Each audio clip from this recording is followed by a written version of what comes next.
I believe that teachers do need to have clear-cut boundaries, but that doesn't make every action sexual. Last Friday, 10 minutes before dismissal time, I decided to live stream my students helping me take my hair out. Number one, for a little context, I had a hair appointment immediately after school, and I needed my hair taken out beforehand. Now, if you haven't seen this conversation going around the internet, that is Jack Lee, a teacher at a middle school, high school, what it appears to be like, who is explaining himself about a live stream that he did where he let his students take down his hair. Now, look, I have a lot of opinions, but before we get into those, what's going on, everybody? I want to start off by addressing probably the biggest elephant in the room. This is not sexual, in my opinion. Now, I know that there's a bunch of people that are jumping to that conclusion off rip and out the window with this type of situation, but no, getting your hair undone isn't necessarily sexual. We can debunk it by doing a couple things. One, there's about 6 different students on his head. 2, he's doing it in the classroom while he's teaching or doing some sort of a lesson plan. And 3, this is lacking intimacy because of the sheer amount of people that are there. I know we get caught up in all the memes and all the Twitter talking points about people getting their hair taken down and getting a retwist and it being in exchange for some sort of sexual act. But those are 2 clearly different situations. Those are at somebody's home, it's late at night, it's supposed to be a joke. These things don't really exist in the real world. I'm not saying that it hasn't happened to anybody before, but for most common people who have actual genuine relationships, everything isn't inherently sexual that you do with like somebody of the opposite sex. All those memes about trainers, all those memes about counselors and coaches, all those things are memes. I've played sports my whole life. I've never had a sexual encounter with a coach, whether it be male or female. And a lot of people take those outliers and blow them up into situations in which they are greater than what they are supposed to be. Now that speaks to people having true, genuine relationships and community. And that's something that I'm going to talk about here in this video as well. I would have taken it out the night before, but that Friday we had a camera crew coming in to shoot a promotional video. I didn't have the time to do it all myself because it would have taken me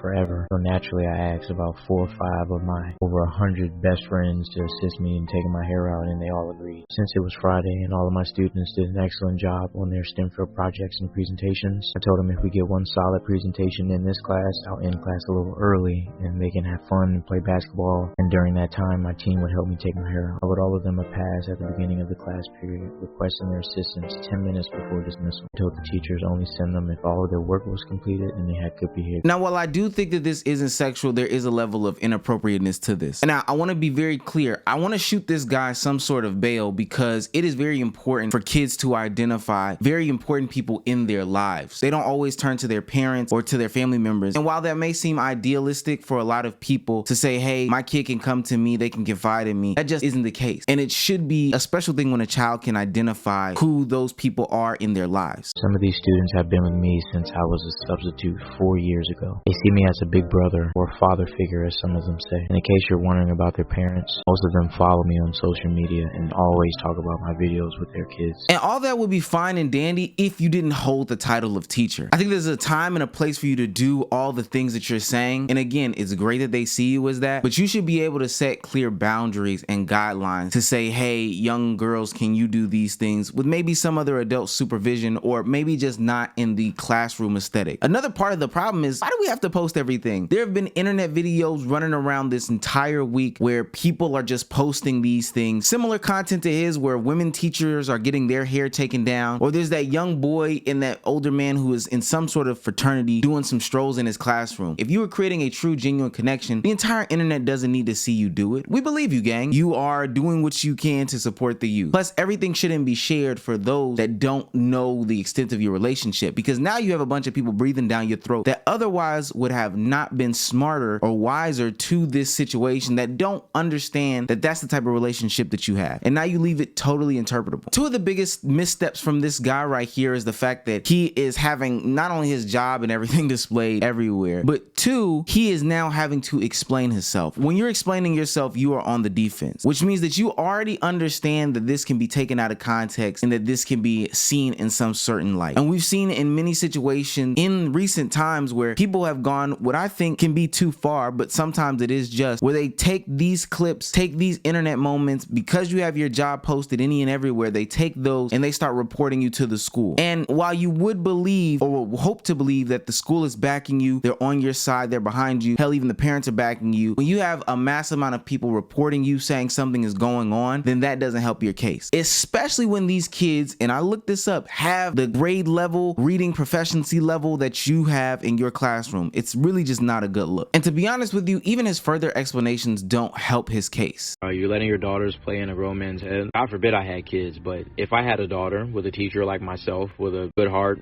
good spirit, sound mind, no, I would not mind if they took his hair out. That's what little girls like to do. They like to do hair and do nails and makeup. As a father, I would even let my daughter do those things. Like if she wanted to paint my nails pink, freaking put a wig on me, or do my hair, or put makeup on me, I'm going to do every single one of those things. You know why? Because I'm secure in my masculinity. Now, of course, naturally, I'm not going to get into the masculinity portion of the conversation. I believe that, especially if you're an adult male and you have kids, there are some things that you're going to do that, of course, people would think is not masculine or whatever the case may be. But that's okay. If it makes your child happy, if they don't have the other resources, if their mom isn't there, or they don't have any other sisters or friends available, and they want to play tea parties, then you play tea parties with them. Issue is, if nobody ever saw this stuff, nobody would ever judge you. You wouldn't have these problems or these conversations come up if you did not feel the need to divulge everything that comes on the internet. Like, if we've seen instances in the past with this generation specifically where they get on the internet and they start talking about how their kids are doing from a grade level standpoint. That is totally inappropriate. I understand that there's a crisis in America with kids and how they read post-COVID. However, that doesn't mean that you should go on there and blast people's children. Maybe you should be more vague, but especially when you put your grade level and your school on TikTok by your kids, that's what separates what is inappropriate and what is appropriate. There are even examples of teachers on TikTok doing get readies with me and starting off in some sort of nakedness, like no shirt, no pants, just underwear. Why do we think that that's okay? There are certain professions in which you have to maintain a level of professionalism even outside of school. If I ever seen a teacher at a strip club or a bar or going bar hopping or whatever, this is where the line should be drawn and they should remove themselves. It's a life that is unfair, I guess, to some people, but it is a life that you have to live when you become that type of a servant. And especially because we know the stigmas of male teachers and what they get placed upon them, in some cases are rightfully so, but specifically being a black male teacher, you know how important you are to a young child's development. It's not often that young black male children get to see themselves in positions of authority figure like the teacher is supposed to be. So doing anything to damage that position that you have is detrimental to that child's development, because those kids get misunderstood at such a high degree. They get disciplined heavier. They get diagnosed with learning disabilities and behavioral disabilities at a higher percentage, and that's statistically proven to be true, that I would think that it would be in your best interest to keep yourself in the good graces and places and spaces of these other people who are higher than you that are decision makers. So no, don't get into an opportunity where people can perceive this as sexual. It's a conundrum. I've seen teachers talk about it on the internet where they don't do certain things to young kids. I'm talking about fixing a child's skirt out of the bathroom, or a kid comes in and says, "Mr. So-and-so, can you help me use the potty?" They don't do those things because they can perceive to be sexual in nature. And again, it does seem harsh to criticize those people for that. However, if that means protecting you, which means that you can protect kids, then I think that it is important that you do that. So apparently we have some breaking news following the situation. I'm gonna have to interrupt the whole video with this one. I pre-recorded everything. I was almost done editing it, but this broke. The teacher in question got fired, and his apology video does not help his claims at all. Some of the messages that they've been sending me.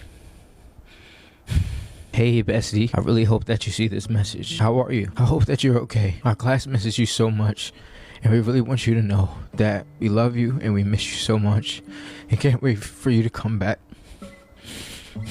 I can't believe that taking somebody's hair out is such a big deal, and it makes me so mad that people make little things big things. It's hard to feel sympathy for anybody that gets bad news and immediately goes crying to the internet. He goes on to read more and more testimonies or messages from his students that have reached out to him since the video, but it only helps further the narrative that people are pushing about him being creepy. Why do your kids have messaging access to you, not in school? This isn't through some sort of messaging teacher-student app about classwork and all those things. This is through social media or some private messaging app. So why are you having kids message you through this platform? for him. And when I say that video is 5 minutes of him just talking about the students that he messaged over and over again, it furthers how creepy he potentially is to these kids and how there are even more blurred boundaries. And then there was another video that surfaced about him doing a TikTok trend where he pretended to be emo. Now the problem with it is that emo girl in the video in question is confirmed to have been a minor. She was confirmed to have been 16. So look, the evidence is right there for that particular guy to be a creepo at the least, and you know, a full-on 3DO, PDO, EDPDO at worst. But I still don't think that takes away from the overarching conversation about who is and who can't be a part of your child's community. Now, while I do agree that there has to be some levels of professionalism in teaching, you don't need to be doing all these social media games, and this new generation is just gonna have to get a hold of that and just put it to the side for the sake of their career. Stuff you can't do when you signed up for the job that you are in. It is what it is. But with that being said, the youth have identified this is their way to communicate, this is their way to interact, and there should be some way to at least do some things that they like without blurring the lines. I think if, like I said earlier, you have to do some explaining or some backstory, or you even have a thought process that this could be perceived as taboo, then off rip you know it's wrong. I learned that lesson a long time ago when I was a kid, and so he was definitely crossing the boundaries. And I would give a lot of male teachers, especially because they don't give you the benefit of the doubt, I would give them this warning going forward. Make sure that you protect yourself at all costs. Doors open, cameras on, multiple parties in the rooms or things like that, because you're going to be the first one on the chopping block, even if you're doing something that is innocent. And if you're doing something that is definitely borderline creepy, there's not going to be an ounce of sympathy from you on the internet.